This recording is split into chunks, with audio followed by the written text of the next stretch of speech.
Hey up lads and lasses, Fletch here from Ultimate Halo, and it's been a couple of weeks since I've last made a proper video. Been taking a breather, started a new job, and we are back at it. All guns blazing, just like Microsoft are in their acquisition of Bethesda.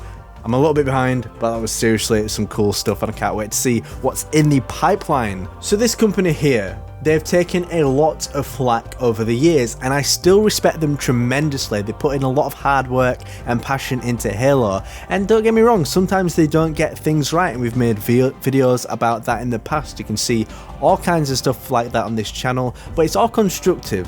But what we're going to do now is I'm going to take a bit of a ballsy move and I'm going to talk about the 7 things design wise in terms of the art style that 343 Industries got right. So please don't hang me out to dry and kill me. I know a lot of people will disagree, and that's absolutely fine. Tell me why you disagree, but these are my personal picks. Remember, it is okay to disagree, and I would also appreciate a subscription. I'm really trying my hardest to hit 100,000 subscribers. I'd really love it if you guys could help me towards that goal, and let's get on with the video. Ultimate Halo. Okay, so I think I'm probably going to get murdered for this one, but I just want you all to hear me out. The Foreigners are ancient, mysterious, and epic. Ancient, mysterious, and epic. And Bungie definitely presented them in that way. There was a grandiose nature to everything. The Foreigners were gone, but their mark on the galaxy was still there, no matter how destroyed or dusty that their relics were. But when 343 came into the fold, things changed. But is that necessarily a bad thing, I always ask? And I personally do not think so. Now, I understand why people will have their objections, but I think that 343's Foreigner architecture on the whole was fantastic, in particular in Halo 4. There are some parts I of course have issues with, but who doesn't remember stepping out onto the huge vista of Requiem for the first time, seeing these giant pillars hanging from the sky, or the lit cathedral-like inner workings of Foreigner structures. Fans had issues with how well kept they all were, but in my eyes, there's room for all to exist from a lore perspective. When you visited the Halo rings, I feel like they were supposed to be left alone because of the nature of what they were. But Requiem, on the other hand, this is meant to be a guarded secret to protect the didact in his slumber, so seeing this side of what the Foreigners' technology might have looked like in its prime was utterly fascinating. Now, of course, the Prometheans never have, and I think never really will resonate with the fans. They don't have the same type of gameplay design appeal that the Covenant do, but on the whole, I think that Halo 4 did most things amazingly well, and in Halo 5, things did take a bit of a step back, I thought, in a lot of places, and I never felt the same connection to the grandiose nature of some of Halo 4's Foreigner architecture. I'm hoping we will be able to see a bit of both of the Bungie era designs and the Halo 4 designs in Halo Infinite. Maybe you could have brand new looking Foreigner areas that are patrolled by Sentinels, it's more pristine because it's maintained, and maybe other areas that are broken down have just been left to be dusty and worn down over time, but only time will tell. But overall, Halo 4, Foreigner architecture, mwah. Alright, so the second on my list, I don't think I'm going to get too much resistance on this one, but the elites. Whoa, whoa, whoa, whoa. For a start, I'm joking because this is elite peak design in my opinion, and secondly, it's not the elites as such because I don't really like 343's elites, but it's their Homeworld Sanghelios.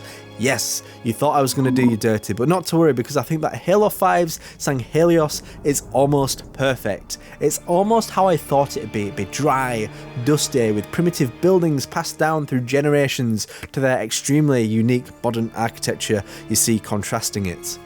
The only thing I would have liked to have seen are some more muddy and dense swamp areas, which I would have imagined they would have lived in as well, with them being like big lizard things, I don't know, but I think the sharp rocks, dry canyons and vicious oceans depict the planet really well, and I'm really happy with 343's design choices.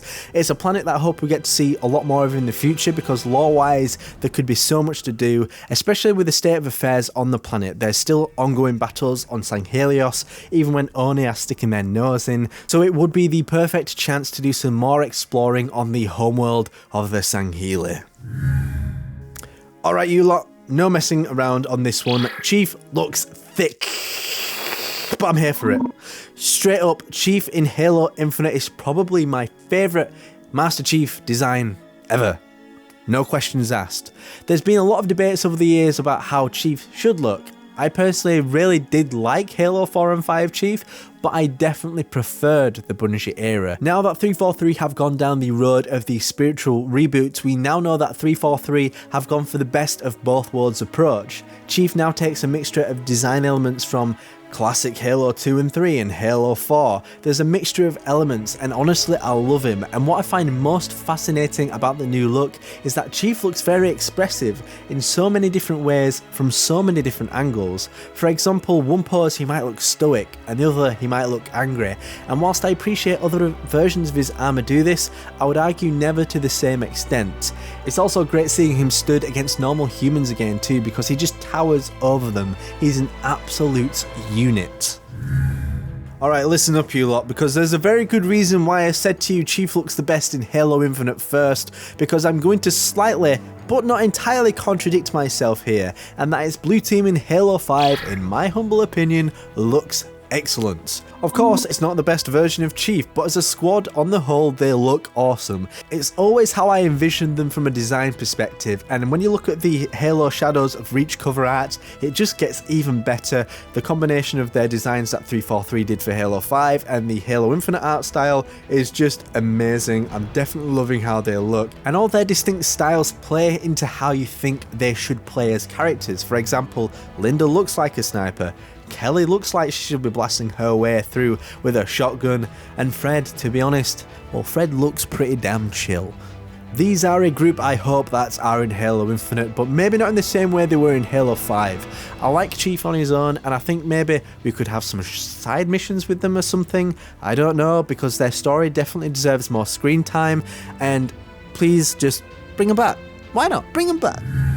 Next up is the one and the only, the Banished. These dudes are pretty crazy, they're big, they're in your face, and most of all, they're simply unique.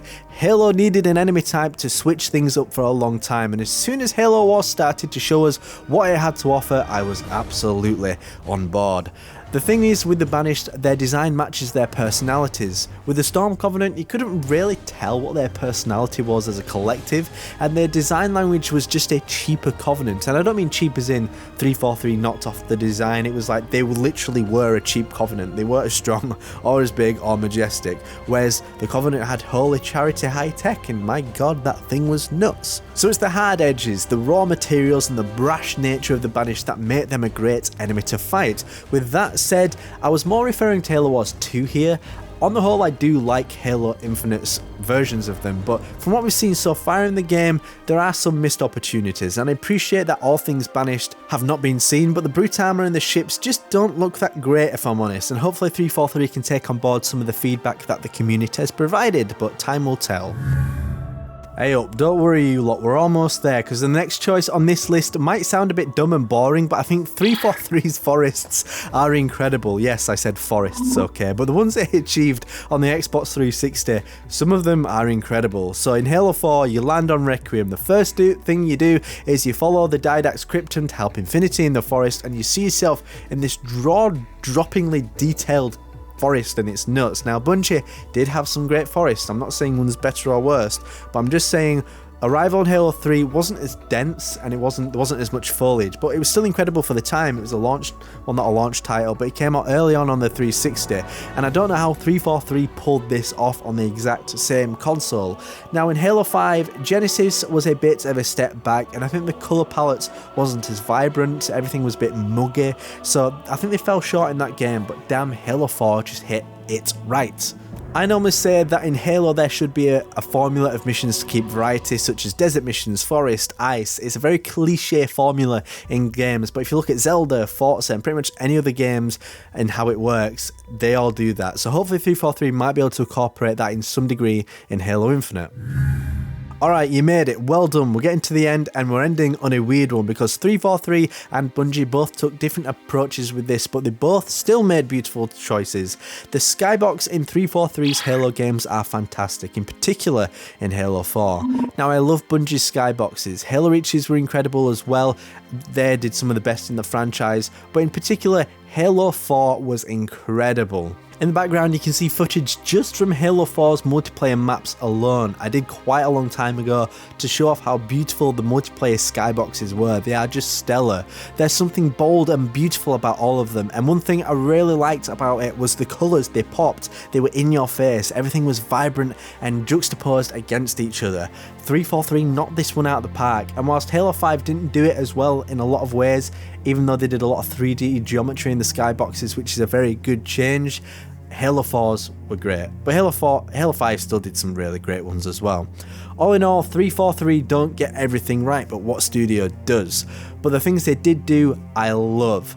Hopefully this trend will continue for years to come, and I want to know what you guys think. Do you like 343's design choices? Let me know in the comment section down below. And once again, my name is Jack Fletcher, and I'll see you next time. Subscribe now to Ultimate Halo for more unfriggin' believable Halo content.